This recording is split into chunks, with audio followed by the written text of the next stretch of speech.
Georgia now. This is the case against Hannah Payne. She's been accused of really felony murder in the death of Kenneth Herring. This guy was driving a truck down the road. He blows a red light, runs into a semi. That's where it begins. He then leaves the scene. He's followed by Miss Hannah Payne. Is she going to just write his license plate down? Well, what's the plan here? Well, according to the facts as we know them so far, she tries to effect a citizen's arrest, blocks the guy's truck in, approaches his vehicle with a gun. Altercation ensues. Gun goes off. He is shot. He dies. Defendant claims that the gun just went off in the struggle, that in fact he pulled the trigger in that struggle. So on the stand now we have an eyewitness. We know that eyewitness testimony can be a little shaky, but he did record it on his phone. This is the cross-examination of that witness. I want it to be made clear that one of them is, that's altered, but it's certainly zoomed in. Okay, and the record will reflect that. Your response? I don't think he's gotten to it yet. When he does, he can make that observation. Okay. But otherwise, I would say it does not object to the admission of the documents. So admitted without objection. That answers the report. Thanks. And if I may publish them to the jury. You may approach. Haven't seen that. Kind of refresh remember what's going on so quickly. I mean, I remember the video fine. I'm kind of confused on what the pictures are. It's the same thing I've been looking at.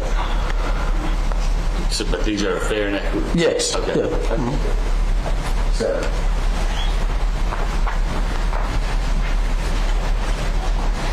at the beginning when you were pulling up,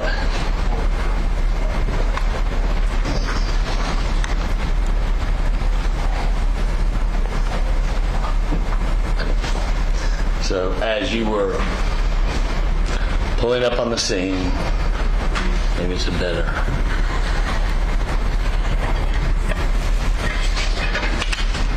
Is that a better view? Okay.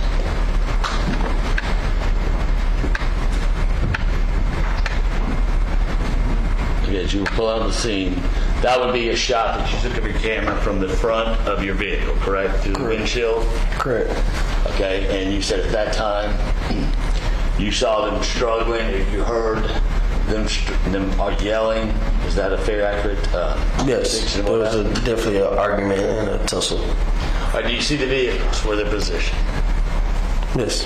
And where they're positioned, does it appear that they have collided? It may look like that. But you weren't present when that occurred, correct? I didn't see how they got to that point, no. I wasn't there for that.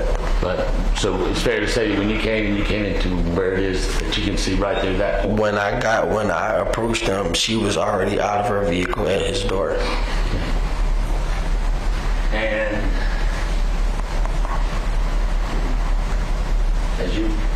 I'll wait till I get back to that.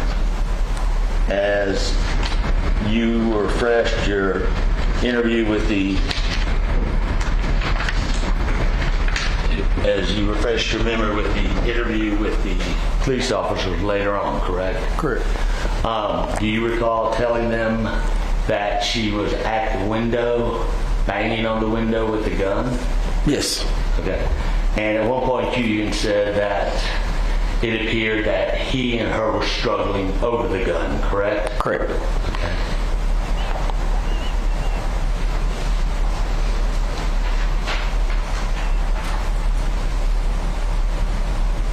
Would this be a picture that depicts when you saw them struggling over the gun?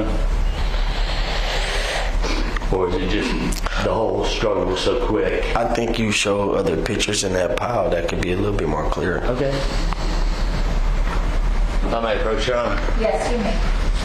You got to pull out which one?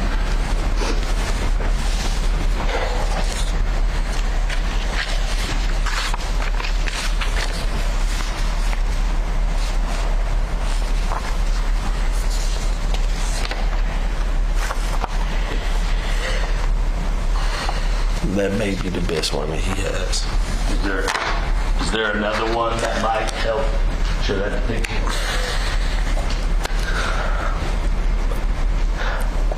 I mean, out of these photos, that may be the best one that you have. But there's definitely a tussle when I approached them.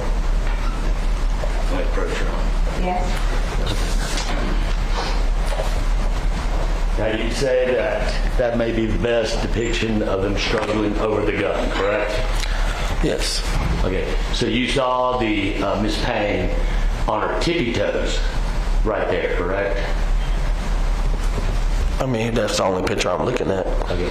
And it appears that her left shoulder of her shirt is being pulled, correct? I don't know if I can necessarily say that. Okay. Did you see Miss Payne's shirt that day? I mean, I honestly wasn't paying any mind to her clothing. Okay, but you did see it after the incident? Honestly, so after the gunshot went off, I actually went to go check on the gentleman in the truck. I wasn't worried about Miss Payne. And in this defense exhibit number 16, from what you see there, does it appear that the shirt is being pulled I on see the left shoulder? I see them both tussling. That's what I see. And I think that's interesting. This guy sees this guy shot, Mr. Herring, and then his inclinations go help him, even though he just saw this woman shoot this guy. I mean, are you really going to do that if you think she's a threat with that gun rather than as an accident? Catherine Lizardo, Bob Mata here. Catherine, what do you think? I think this helps the defense. Well, I think that he did that because of his background. In the direct examination, he testified truthfully that he was biased because his father was in law enforcement. So I think there's a portion of that in him saying that, I was raised in that kind of environment with that kind of father. So I will go down and see who was shot, because I think when he went down to check on the people, he didn't know who was shot at that time. He would reasonably assume that it was a driver, and it was Mr. Harrington. Now, notably, the citizen's arrest law in Georgia was repealed in May 2022, a year before this accident happened. So Georgians, there's no more citizen's arrest, just letting you know that that law has been repealed. And this reminds us of the Ahmaud Arbery case, where they did pull a gun on Ahmaud Arbery, and here she pulled a gun on Kenneth Herrington. Now, the jury is required to use their common sense as to what the victim would have been thinking at that time. That's why that led to the tossing. I mean, if someone just cut you off and bang on your window with a gun, I think I will be tossing. Yeah, I mean, the Arbery case, of course, changed a lot of things, but the timing was a little different in that the Arbery decision was a year after this. This happened in 19. So, but the impact, I don't think, was felt by Hannah Payne. No matter what, she was doing what she was going to do,